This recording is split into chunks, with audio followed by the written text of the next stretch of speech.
Estamos ao vivo aqui pelo site da Jovem Pan, também pelo YouTube. É a estreia do Pergunte ao Vila. Os ouvintes e internautas da Jovem Pan enviaram perguntas para o e-mail ouvinte@jovempan.com.br, também pelo WhatsApp 931 17 0620 e pela nossa página no Facebook. Várias perguntas para o historiador Marco Antônio Villa, que já está aqui a postos, firme e forte, para poder responder aos nossos ouvintes. Vamos começar, professor? Vamos lá. Então vamos lá. Começar com a pergunta da Cristina Baltazar. Ela pergunta o seguinte: caso o Tribunal Superior Eleitoral anule a eleição presidencial da chapa Dilma Temer, haverá novas eleições, não é? Sim. E aí ela continua: neste caso, poderão surgir novos candidatos que não concorreram ao cargo em 2014. E ela diz assim: digo isso porque não quero o Aécio ou outros. Tenho alguns preferidos, e ela cita aqui Cássio Cunha Lima e o Ronaldo Caiado. Ela pergunta sobre os novos nomes que podem surgir, professor. Sim. Carlos, qual é o nome dela? Cristina. Cristina, olha, a grande questão é que a Constituição ela é omissa sobre esses pontos. Teria de haver uma lei complementar para esclarecer, mas o que está na Constituição é o seguinte: até o primeiro biênio, no caso da anulação de uma eleição, se convoca em 90 dias uma nova eleição, com o presidente da Câmara, independente de qual seja, assumindo provisoriamente a presidência da República. No caso da anulação da eleição, for no início do segundo biênio, aí é uma eleição congressual. O Congresso é que vai eleger quem é que vai completar o mandato, no caso agora, em tela, o mandato de Dilma Rousseff. E nesse caso também é omisso. Não diz quem pode ser candidato e quem não pode ser. A Constituição é omissa sobre isso. A grande questão é que esses pontos certamente vão merecer, no futuro, espero, dos congressistas, o necessário esclarecimento. É condição sine qua non uma legislação complementar. Mas você tem razão. Não há nada sobre isso, então qualquer um pode ser candidato no primeiro biênio, numa eleição direta, portanto, pode ser os dois nomes que você acha que são melhores, mas qualquer um dos brasileiros, porque não há uma legislação específica sobre isso. Então, tudo indica que, caso isso ocorra, haverá, portanto, uma abertura geral para as candidaturas. Ainda nessa linha do pós-Dilma, professor, o Alexandre pergunta o seguinte: qual seria a melhor saída para o Brasil? Impeachment ou a cassação de mandato? E aí ele coloca dois cenários. Sim. Se for o impeachment, quem assume não é pior? E ele diz assim: se for cassação, não fica o sentimento de marmelada? Não, o Alexandre. O Alexandre, não creio, viu? Eu acho que tem várias. Tem uma outra alternativa, além da que você destacou, que é a renúncia, que é um ato pessoal. Ela pode simplesmente renunciar à presidência. Caso isso ocorra, o vice-presidente assume. Ele pode também renunciar. Nesse caso, o presidente da Câmara. Vamos dizer que renuncie. É o presidente do Senado. Vamos dizer que renuncie. O último na linha de sucessão é o presidente do Supremo Tribunal Federal, tal. Mas o que você coloca é o seguinte: de um lado, pode anular as eleições, aí o Tribunal Superior Eleitoral tem um processo que deve ser julgado no segundo semestre, segundo no Jornal da Manhã nos informou o ministro Gilmar Mendes, que assume a presidência do TSE agora no mês de maio, tal. Então, nesse caso, teria eleições no segundo semestre. Eu até brinquei com ele, se puder aproveitar as eleições municipais de outubro e já fazemos também essa eleição e resolvemos um problemão. Bem, agora, por outro lado, a questão do impeachment, aí já é um outro processo da Câmara dos Deputados, né? Aí a Câmara autoriza a abertura e o processo é feito no Senado tal. Nesse caso, se afasta a presidente após a autorização da Câmara e assume o vice-presidente da República. Vamos lá, então, aqui a pergunta da Glaucia, ela é de São Paulo. Ela pergunta o seguinte: por que as pessoas ainda fazem referência ao ex-presidente Lula como presidente? São duas perguntas, aí vamos fazer as duas juntas. Claro. A segunda da Glaucia é a seguinte: por que não marcam, depois do dia 13, uma manifestação a favor da presidência? O argumento dela, professor, é o seguinte: para a gente descobrir qual é a maior parte da população, a favor ou contra o governo. Glaucio, a questão que se coloca é o seguinte: certamente os que apoiam o governo farão manifestações. Alguns estavam querendo fazer até no próprio dia 13, em outros locais. Tal. Isso é uma coisa mais de provocação policial fascista, típica do Partido dos Trabalhadores. Mas farão outras manifestações, certamente. Isso, no interior da lei e da ordem, não há problema nenhum, cumprindo a Constituição. Dura quando é que eles querem destruir patrimônio público, privado, e quando querem atacar jornalistas, agredir, ameaçar pessoas. Aí nós já estamos numa outra esfera tal. Mas você destaca uma coisa interessante, que esse hábito no Brasil, que é meio monárquico, parece que tem um título, barão, conde, visconde, marquês, né? O sujeito é presidente, eternamente é chamado de presidente. O sujeito foi ministro, eternamente de ministro. Governador e prefeito, deputado e assim sucessivamente. É verdade, ele não é presidente, ele é um ex-presidente da República, mas infelizmente nós temos esse traço que acaba se repetindo, né? E aí a gente tem aqui a pergunta da Valéria. Ela fala sobre a autonomia da Polícia Federal e pergunta como todos esses ataques, esses argumentos contrários às operações afetam o juiz Sérgio Moro e também a Polícia Federal. Ela fala que a polícia vem enfrentando boicotes e etc. É importante lembrar o seguinte, a Polícia Federal é vinculada ao Ministério da Justiça, portanto ao Poder Executivo. O Ministério Público Federal, ele tem absoluta autonomia, uma outra coisa.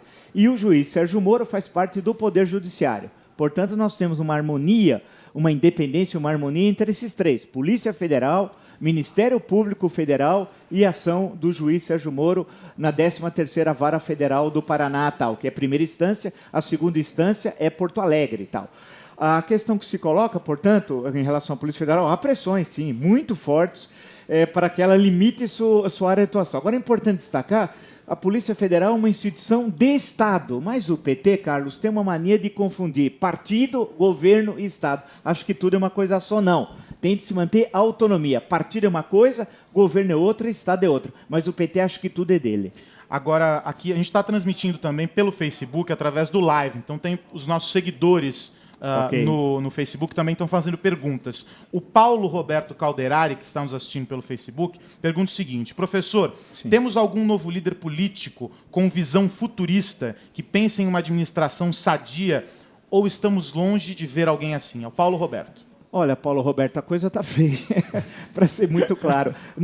A nossa elite política, no sentido de elite dos melhores, dos mais vinculados aí à política, tal, que tem esse perfil, hoje nós temos lideranças muito escassas. É um momento muito difícil. De um lado, porque o sistema é petrificado, impede a mudança. De outro, política virou, infelizmente, no Brasil, sinônimo de corrupção. Muita gente que quer participar, quando olha, fala, vou fazer política e já vê corrupção, já fica preocupado. Esse é um problema que nós temos. Mas logo nós vamos melhorar, logo nós vamos mudar. Isso é de passagem. Eu acho que tem novos partidos surgindo, né? Mas uma mudança é fundamental, viu, Carlos, para a gente dar uma outra cara para o Brasil. É o voto distrital. Caso tenhamos o voto distrital, aí a eleição fica muito mais barata e nós podemos efetivamente surgir novas lideranças. No momento é difícil, mas o Brasil já teve momentos assim.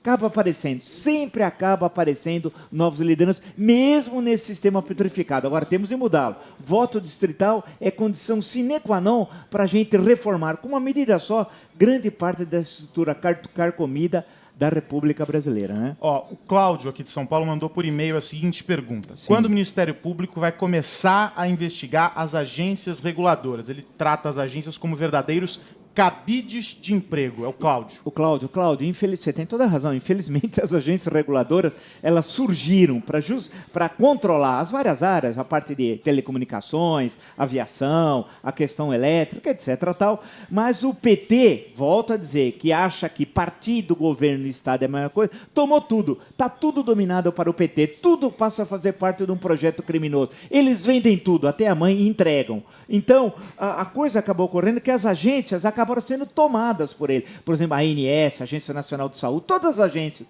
Então, a questão que se coloca, porque nós já temos de pensar no Brasil pós-Dilma, viu, Cláudio? Ou seja, Dilma é um zero à esquerda, acabou, não existe mais governo Dilma. E não existe já há algumas semanas, tal. É pensar no Brasil pós-Dilma. E o Brasil pós-Dilma é limpar as agências da politicália, colocar técnicos das áreas específicas, da saúde, da área elétrica, da aviação civil, reconstruir o papel que elas foram criadas para isso, das agências, e o Brasil seguir sua vida. Mas, no momento, você tem toda a razão, Cláudio, as agências são parte do instrumento, infelizmente, um braço do projeto criminoso de poder. Ainda aqui pela transmissão através do Facebook, o Johnny Ruiz pergunta o seguinte: o que fazer para acabar com a vida de rei dos nossos congressistas, professor Villa? Johnny, isso é um problema terrível, foi a capital ter ido para Brasília, foi um erro. a capital política. Poderia ter ido à parte administrativa, no sentido de conquista do Oeste, que era a questão que se colocava nos anos 50 no Brasil e tal, né? Afinal, mudar a capital está desde a primeira Constituição Republicana de 1891. Está na de 34, 37, está na Constituição de 46. A questão de mudar a capital, essa é uma questão colocada, ir para o interior, e o Floriano Peixoto já pensou, criou uma comissão até para isso, etc. Tal. Quando foi mudada, para atrair os congressistas, o Juscelino Kubitschek veio com essas benesses. O apartamento funcional, passagens, dinheiro, e isso foi se ampliando. Depois de 1985, a redemocratização deu um poder ao Congresso, e aí, infelizmente, nós temos de falar isso, que o Congresso começou a legislar em causa própria, cada vez mais ampliando os seus recursos. Tal. Então, hoje você tem gabinete, tem passagens, funcionários, dinheiro para isso, cota de xerox, gasolina. Então, temos de resolver isso. Um dos primeiros caminhos para isso, Carlos, eu acho que é a diminuição desses privilégios. E a eleição tem de ser mais barata. E para a eleição ser mais barata, voltamos a um tema que eu já toquei, o voto distrital. Se tivermos o voto distrital, você derruba o custo da eleição, acaba com fenômenos eleitorais como tiririca, né? Porque você vai ser eleito por um distrito. Mesmo que não seja um voto por cabeça, nós temos hoje 513 deputados. Cada estado tem até 70 representantes, como São Paulo, no mínimo 8. Nos estados que têm 8, divide em 8 distritos. Nos estados que têm 70, como São Paulo, divide em 70 distritos, de forma equilibrada no número de eleitores. Nós vamos melhorar a qualidade da representação. Não basta igual em 92, a gente achar que tirou o presidente é uma solução. É solução de parte do problema. E jogamos em 92 a sujeira para baixo do tapete. Agora a gente precisa mais. Precisa tirar Dilma e o projeto criminoso e o cafajeste mor da República, que é o seu criador, mas temos de fazer algumas reformas. Uma delas, e muito simples, é o voto distrital. Nessa linha do voto, a Kátia pergunta o seguinte: como fazer para termos o distrital? O senhor já falou, mas ela pergunta do voto facultativo. Ela diz se a próxima luta, ela pergunta se a próxima luta, né, das passeatas, depois da conquista do impeachment, é em busca do voto facultativo. Ele já é facultativo para os que têm entre 16 até 18 anos, né? Ele é facultativo para os analfabetos e ele já é facultativo, de acordo com a Constituição, com os maiores de 70 anos. E ele é obrigatório para os que têm entre 18 a 70 anos. Tal. Isso é o que dispõe a nossa Constituição. Agora, essa é uma questão fundamental. Eu, por exemplo, sou contra o voto obrigatório. Eu acho que o voto é do cidadão. Ele vai votar se ele quer ou não. O voto é obrigatório e ainda tem algumas punições que, na verdade, são pro forma, existentes e tal. Eu acho que essa é uma questão que nós temos de resolver, a questão do voto obrigatório. Mas o volume de questões são muito grandes. Mas, no momento, claro que a questão central é o foco voltado ao impeachment da presidente, que é a questão mais rápida. Vale lembrar, Carlos, é importante destacar, o pessoal diz assim, impeachment demora. Mentira! Mentira, quem fala é ignorante. Em 1992, o processo, a abertura foi solicitada dia 2 de setembro de 1992. 27 dias depois, no dia 29, foi aprovada a abertura do processo, que é feita no Senado e o presidente foi afastado. Ou seja, durou 27 dias.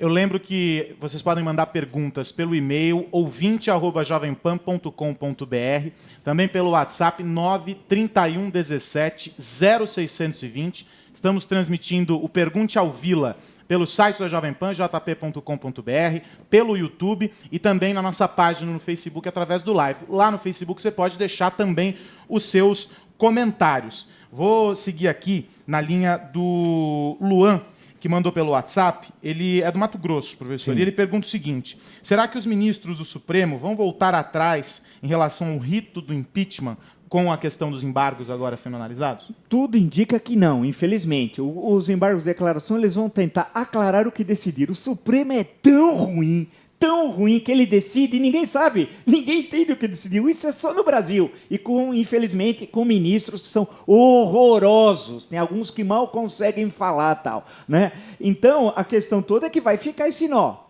A decisão do Supremo é um absurdo. Ela invade a esfera da Câmara. Exemplo, impede chapa avulsa. Mas, historicamente, sempre teve chapa avulsa, que é permitido, e candidaturas avulsas, que é permitido pelo regimento da Câmara. Tal. Agora, a interpretação dada pelo Supremo, que a Câmara autoriza a abertura do processo, mas o Senado, ao receber, tem de dizer se recebe ou não, Isso é um absurdo, isso é um crime e vai ser o nosso próximo passo de discussão. Porque o Celso de Mello inventou isso em 1992, esse rito procedimental. O Cirinês Sanches, presidente do STF, aceitou e encaminhou ao Senado. É bom lembrar que, de acordo com a Constituição, quem preside no Senado o processo é o presidente do Supremo Tribunal Federal. Isso está errado. Não está na Constituição que o Senado tem de votar se recebe ou não. Ele aceita o processo feito pela Câmara e cabe ao Senado, aí sim, julgar se deve impedir ou não definitivamente em 180 dias se impede ou não a continuidade daquele presidente. Essa que é a questão colocada. Agora, esse é um nó jurídico criado por um Supremo horroroso, nomeado em sua maior parte pelo projeto criminoso de poder. O Almiro faz a pergunta pelo Facebook, ele diz assim: Marcelo Odebrecht ainda pode recorrer à delação premiada. O que ele pode dizer nessa delação, professor, que vai ter consequências ainda mais drásticas para o governo petista? Tudo indica que vai ser as questões que envolvem favorecimento de campanhas eleitorais do PT e do PMDB, especialmente do PT, tudo indica que isso deva ocorrer. Agora, eles estão analisando se isso é interessante para eles, porque envolve os interesses da empresa, que é uma empresa com muitos braços, na área imobiliária, siderúrgica, eles têm lá um complexo enorme de empresas. Então, a questão colocada é essa, se interessa para eles ou não. E a segunda instância é Porto Alegre. Se ele for condenado outra vez, referendada a decisão do juiz Sérgio Moro em primeira instância, é cadeia direto. Por isso que a decisão do Supremo acabou mudando um pouco esse caminho da questão de delação premiada.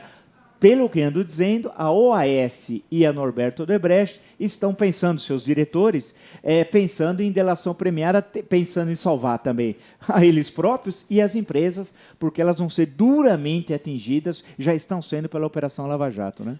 O Graziani, ele é de Jacareí, ele fala sobre a manifestação da militância. Ele pergunta se, com uma possível prisão do presidente Lula, a gente já assistiu a uma grande movimentação na sexta-feira por causa do depoimento. Ele pergunta se, com uma possível prisão, vai haver algum tipo de revolta da militância, se isso pode inflamar ainda mais os ânimos. Olha, os militantes são pagos, né? Pagos. Eles recebem dinheiro da corrupção, inclusive, que o PT é o partido, se tivesse lei, tem lei, 9.096, artigo 28, inciso 3º, se fosse cumprido, é um partido que é a lei que, sobre registro de partido, teria cassado o registro do PT, pois suas contas apresentadas no Justiça Eleitoral são falsas. Então, essa é a questão. A mobilização da militância foi pífia na sexta-feira. Em frente à casa do Lula, tinha 150 pessoas. 150, não tinha ninguém.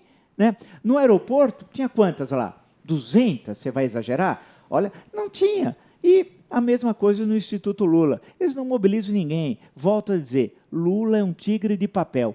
E se preferirem, usando uma imagem dele, é uma jararaca de pelúcia. Lula não faz medo a ninguém, conversa fiada. E os militantes também não. Eles fazem barulho, falam com voz grossa. Basta você mostrar a lei e a Constituição, que é uma espécie de... Dizem que ao Draco você colocava o crucifixo. Para o Lula é só levantar a Constituição, pegar a Constituição, colocar na frente do Lula. O Lula sai correndo. Professor, o Marcelo pergunta sobre a moralização da nossa classe política. O senhor já até comentou um pouquinho sobre os benefícios, mas ele fala sobre algumas das obrigações. Ele cita aqui, por exemplo, utilizar o sistema público de saúde, a diminuição de cargos comissionados e vai citando todas as benesses. Ele quer saber sobre um projeto no sentido de moralizar a classe política brasileira. Marcelo, né? Marcelo, essa é uma questão fundamental. É fácil fazer isso, né? É verdade, pressionar, apresentar projetos. Nós temos formas de iniciativa, isso está garantido na Constituição. Por exemplo, o Senado tem um sistema de saúde que todo brasileiro queria ter, não só para os senadores, para os funcionários, mas não só para todos os seus familiares. E tem ex-senadores que usam disso tudo. Quer dizer, não dá. Na Câmara dos Deputados, idem. Nas Assembleias Legislativas, são 27 unidades da Federação, as câmaras municipais também têm seus privilégios, isso precisa acabar. Né? Ou seja, nós temos de mostrar que todos são iguais perante a lei. Esses privilégios são nocivos à democracia. Tem de acabar com essa ideia corporativa. Quer dizer, o político é profissão. Político não é profissão. Política é um momento de passagem da sua vida, tal. Não é profissão.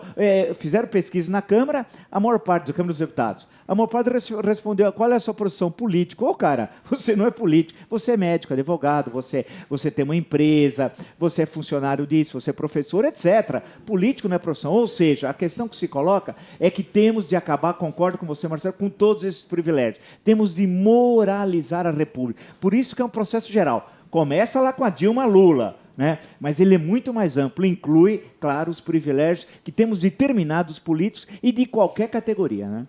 O Frederico pergunta pelo Facebook sobre a seriedade do Supremo Tribunal Federal. E aí eu já vou colocar o Daniel, que mandou e-mail também, ele é de Maringá, e pergunta o seguinte, por que o senhor não questiona os ministros do Supremo, e ele cita as entrevistas todas no Jornal da Manhã, sobre o ministro Barroso, que, segundo ele, leu pela metade o artigo do regimento da Câmara. E ele sobre o processo que definiu os parâmetros para o rito do impeachment. É o Daniel, né? O Daniel. Daniel e o Frederico. Olha, nós falamos sobre isso, sim. Inclusive, ele estava lendo o Barroso, o regimento, eu estava assistindo a sessão. Aí parou quando ia entrar justamente no artigo que derrubava o que ele estava falando. O regimento da Câmara. Foi um absurdo. O que o Barrosinho fez é um crime. Tanto que ministro do Supremo pode sofrer impeachment também, está na Constituição. E deputados estão mobilizados para isso, porque o que o Barroso fez é um verdadeiro absurdo tal. Nós temos esse o Supremo. São 11 ministros, né? O Supremo é uma criação da República. Durante o regime militar tentaram ampliar para 16, ampliaram de 11 ministros para 16. Depois o regime militar, em início de 69, cassou 3 ministros e 2 deles resolveram se aposentar antes de forma compulsória, portanto diminuiu para 11 e voltou a ficar 11 e tal. Esse é o Supremo que nós temos. É igual ao Congresso. Esse Congresso é ruim? Mas é melhor esse do que não ter nenhum, também acho. O Supremo é um horror? É pavoroso, Eu tenho vergonha de vários deles, inclusive do presidente Ricardo Lewandowski, tenho. Mas é melhor esse do que nenhum. Agora, é esse que está aí. É com esse que o Brasil vai ter de negociar. Agora, pressionado pelas ruas, eles vão pensar diferente ao decidir. Por isso que é fundamental a pressão popular. Não tem essa ideia de que justiça decide segundo os autos. Conversa fiada. Justiça decide questões políticas, que são questões políticas, pela pressão das ruas. Então somos nós que vamos colocar o STF contra a parede. E a favor da Constituição. O STF tem de cumprir a lei. Não é inventar uma interpretação que favorece ao PT. A Maria Cristina, ela acompanha a Jovem Pan dos Estados Unidos. Sim. E ela pergunta o seguinte, a partir da notícia hoje, de que o ex-presidente Lula pode assumir o ministério. Sim. Ela pergunta se não há possibilidade de que, em algum momento, o presidente seja preso para que as investigações não sejam prejudicadas. É bom lembrar que, como ministro, ele pode ser preso também, né? Agora, ele está usando esse artifício porque o Lula foge do Sérgio Moro como o diabo da cruz. Essa que é a questão. E aí, ele, no caso de ministro, teria foro privilegiado e seria, portanto, julgado. O inquérito recebido depois viraria uma ação penal pelo Supremo Tribunal Federal. Tal. E ele acredita, o Lula, que lá tem a maioria dos ministros. Mas veja quem é o cafajeste do Lula. Observe. Ele está lavando as mãos dele e está deixando os filhos. E ele usou filho para receber propina. O Luiz Cláudio recebeu 2,5 milhões no Ctrl-C, Ctrl-V mais caro da história do mundo. Né? Ele copiou da internet. Dinheiro que é para o Lula. O cafajeste usa filho para receber dinheiro sujo. Quer dizer, ele está livrando a cara dele agora e está deixando os outros. Né? Nesse sentido, ele e o Eduardo Cunha se dão as mãos. O Eduardo Cunha usou a mulher e usou a filha e tal. Nós vamos livrar desse pessoal, vamos livrar da nossa forma, não a deles. Né? Que essa forma nojenta tal. A nossa não. A nossa é a alegria, é a mobilização, participação das ruas, a defesa da nossa bandeira e da nossa Constituição.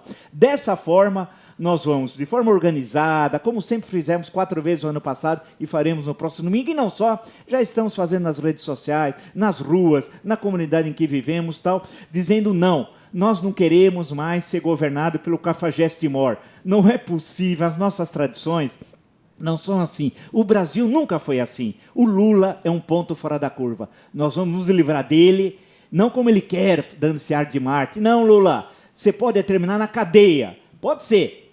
Isso vai depender da justiça. Crime você cometeu. Se tiver justiça, você termina na cadeia. Mas pode ser que dê uma prisão domiciliar e tal. Agora, os crimes cometidos são inequívocos. Nós vamos ficar de olho. Se você quiser virar ministro, não pense que vai enganar, não, porque nós vamos cercar o STF, eu tenho certeza. Não pense que você foge agora. O Lula está desesperado. Ele só pode ser salvo, sabe por quem, Carlos? Pela oposição. Se a oposição vir com aquela boca mole, que eles são tudo boca mole, são cavalos de parada. Vamos ver, nós estamos de olho em você, de olho em vocês, o conjunto da oposição.